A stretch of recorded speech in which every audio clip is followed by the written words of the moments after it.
Hi everyone, I am Priyanka here. Welcome to my new YouTube channel. Let's get smart.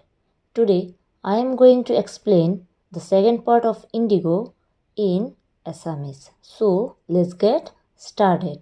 So here the paragraph is Gandhi did not leave. Instead, he proceeded to Matihari, the capital of Champaran. Several lawyers accompanied him. At the railway station, a vast multitude greeted Gandhi. He went to a house and, using it as headquarters, continued his investigation. So ইয়াত কৈছে যে গান্ধী কিন্তু নগ'ল, বৰং তেওঁ কি কৰিলে চম্পাৰণৰ ৰাজধানী মতিহাৰীলৈ গ'ল আৰু কি কৰিলে বহুতো উকিল তেওঁৰ লগ ল'লে আৰু ৰেল ষ্টেচনৰ বহুত লোকে তেওঁক সম্ভাষণ জনালে আৰু কি কৰিলে তেওঁ এটা ঘৰ কাৰ্যালয় পাতিলে আৰু তেওঁ অনুসন্ধান অব্যাহত ৰাখিলে। A report came in that a peasant had been maltreated in a nearby village. আৰু কি বোলে তেওঁ খবৰ পালে যে ওচৰৰ গাঁওখনত এজন খেতিয়কক অত্যাচাৰ কৰা হৈছে। Gandhi decided to go and see. The next morning he started out on the back of an elephant. তো পিছত কি কৰিলে তেওঁ তালৈ যোৱাটো কি কৰিলে স্থিৰ কৰিলে পিছদিনা হাতীৰ পিঠিত উঠি তালৈ গ'ল। He had not proceeded far when the police superintendent's messenger overtook him and ordered him to return to town in his carriage. So তেওঁ তালৈ যোৱাটো যিহেতু স্থিৰ কৰিলে তেওঁ বেছি দূৰ যাবলৈ নাপাওঁতেই তাৰ পুলিচ অধীক্ষৰ চিপাহীতে কি কৰিলে তেওঁক কি কৰিলে নগৰলৈ ঘূৰি যাবলৈ খবৰ দিলে। Gandhi complied. The messenger drove Gandhi home where he served him with an official notice to quit Champaran immediately. Gandhi signed a receipt for the notice and wrote on it that he would disobey the order. পিছত গান্ধীয়ে কি কৰিলে গান্ধীয়ে ভদ্ৰভাৱে মানি ল'লে আৰু চিপাহীজনে গান্ধীক তেওঁৰ ঘৰত থ'লেহি বা কাৰ্যালয়ত থ'লে কাৰণ যিহেতু কাৰ্যালয়ত থাকিছিল আৰু লগতে এজন জাননী দিলে য'ত লিখা আছিল তেওঁ কি ক'ব কৈছে সোনকালে চম্পাৰণ এৰি যাব কৈছিলে কিন্তু তেওঁ চহী কৰি জাননীখন ল'লে আৰু লগতে লিখি পঠালে যে তেওঁ সেই নিৰ্দেশ নামানে। In consequence, Gandhi received a summons to appear in court the next day. তো কি কৰিলে ফলত গান্ধীয়ে পিছদিনা আদালতত হাজিৰ হ'বলৈ এখন চমন পালে মানে পঠোৱালে তাক মাতি গান্ধীক। Next paragraph Sabha. All night Gandhi remained awake.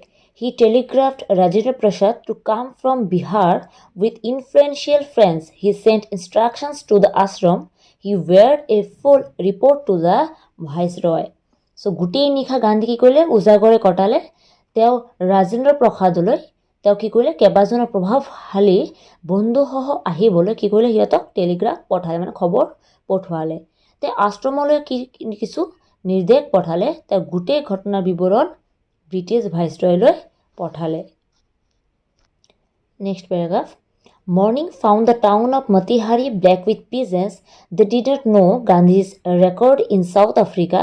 They had merely heard that a Mahatma who wanted to help them was in trouble with the authorities. Their spontaneous demonstration in thousands around the courthouse was the beginning of their liberation from fear of the British. তো কি কৰিলে পিছদিনা পুৱা গোটেই মতিহাৰী চহৰখন কি কৰিলে খেতিয়কে ভৰি পৰিল তেওঁলোকে আকৌ গান্ধী দক্ষিণ আফ্ৰিকাত কি কৰি থৈ আহিছে নাজানে তেওঁলোকে মাত্ৰ শুনিছে যে এজন মহাত্মা তেওঁলোকক সহায় কৰিবলৈ আহি ব্ৰিটিছ শাসনকৰ্তাৰ ৰোষত পৰিছে তেওঁলোকৰ হাজাৰ জন আদালত প্ৰাংগণত স্বতঃস্ফূৰ্ত উপস্থিতিয়ে তেওঁলোকে কি কৰি দিলে ব্ৰিটিছ প্ৰশাসকৰ ভয়ৰ পৰা মুক্ত হোৱাৰ আৰম্ভণি মানে তেতিয়াৰ পৰা সিহঁতে কি কৰিলে ব্ৰিটিছৰ পৰা ভয়টো ব্ৰিটিছক যিটো ভয় আছিল সেইটো কি লাহে লাহে কম হ'বলৈ আৰম্ভ কৰিলে। The officials felt powerless without Gandhi's cooperation.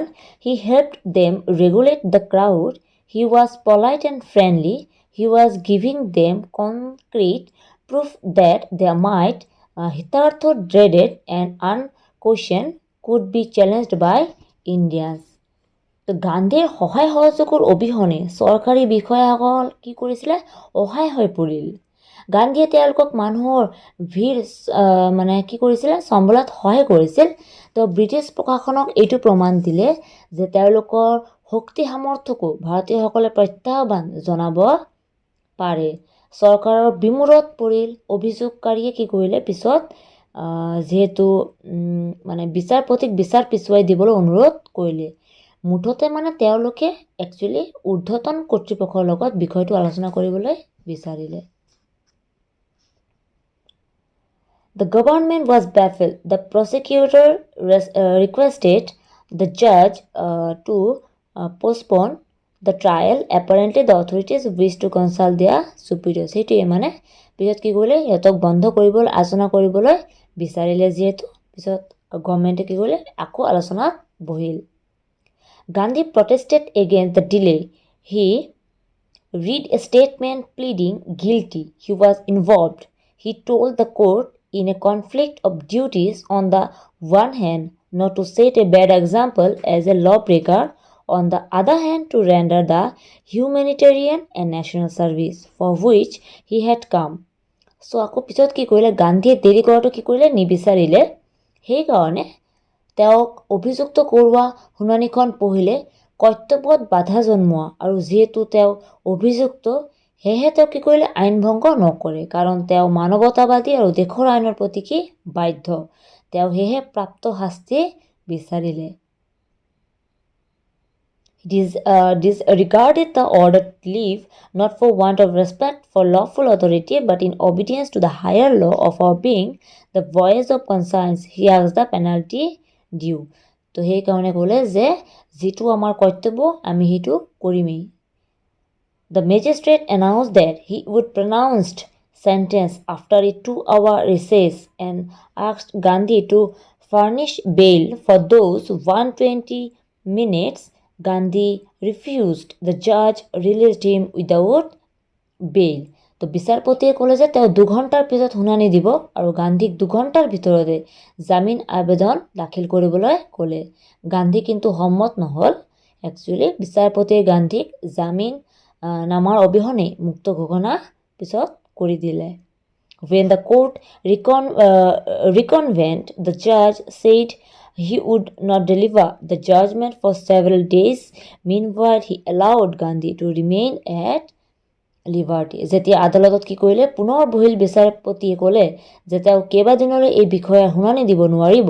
তেওঁ গান্ধীক স্বাধীনভাৱে থাকিব পৰাৰ অনুমতি প্ৰদান কৰে। Rajendra Prasad, bridge Kishore Babu, Maulana Mazharul Haque and several other prominent lawyers had arrived from Bihar. They conferred with Gandhi. What would they do if he was sentenced to prison? Gandhi asked. Why, the senior lawyer replied, they had come to advise and help him.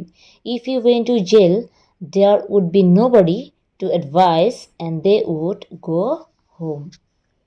তেতিয়া কি কৰিলে, যিহেতু দেখিলে সিহঁতে, So Rajendra Prasad, bridge কিশোৰ বাবু, মৌলানা মজহাৰুল হক আৰু কেইবাজনো বিখ্যাত উকিল বিহাৰৰ পৰা আহি উপস্থিত হ'লহি।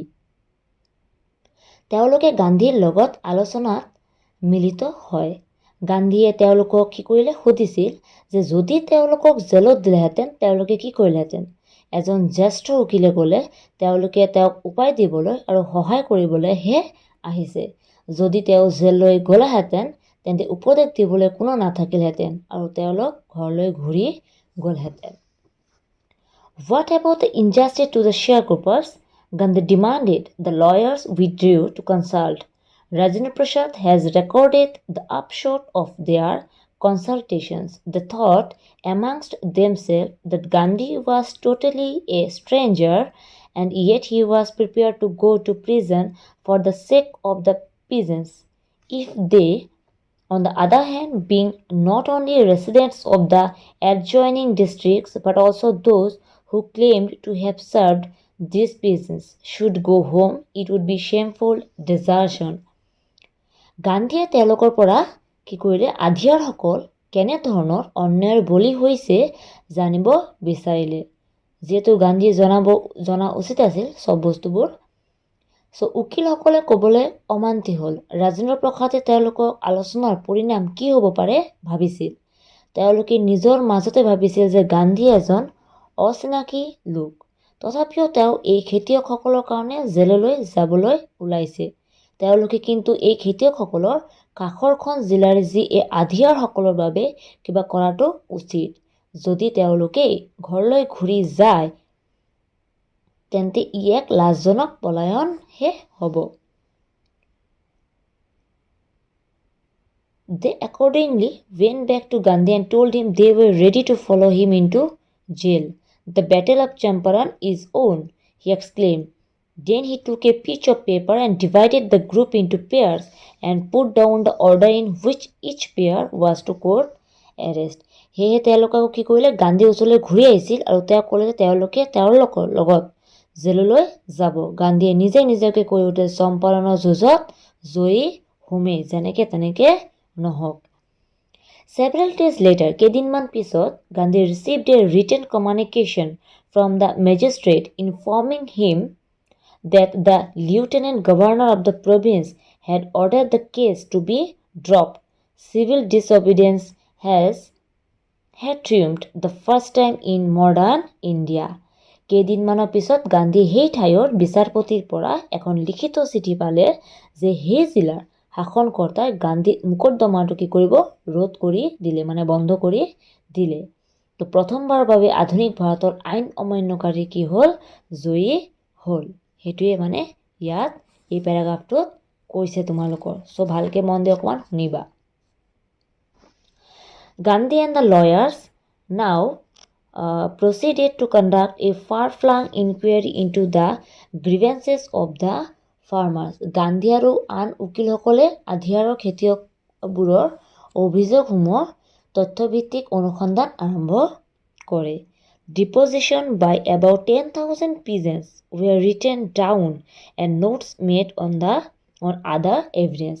প্ৰায় 10,000 খেতিয়কৰ তেওঁলোকে কি কৰিলে, জমানবন্দী লয় আৰু লগতে সাক্ষীৰ টুকুৰাটোও লয়। Documents were collected. The whole area troubled with the activity of the investigators and vehement protest of the landlords. আৰু অনুসন্ধানকাৰীসকলৰ কাম কাজত গোটেই ঠাই টুকুৰাত এক জোকাৰণি সৃষ্টি হ'ল আৰু মাটি মালিকসকলে প্ৰবল প্ৰতিবাদ কৰিছিল। In June, Gandhi was summoned to Sir Edward Gate, the lieutenant governor. Before he went, he met leading associates and again laid detailed plan for civil disobedience if he should not return. আৰু পিছত কি কৰিলে, June মাহত গান্ধীক governor sir Edward গেটে আদেশ দি মাতি পঠাই তেওঁ তালৈ যোৱাৰ আগতে কি কৰিলে, নেতৃস্থানীয় লোকসকলৰ লগত কেনেদৰে তেওঁ যদি ঘূৰি নাহে আৰু আইন অমান্য কৰিব লাগিব তাক আলোচনা কৰিছিল। তোমালোকে ভালদৰে বুজি পাবা এই লেচনৰ এক্সপ্লেইন কি, ভালকে বুজিবা।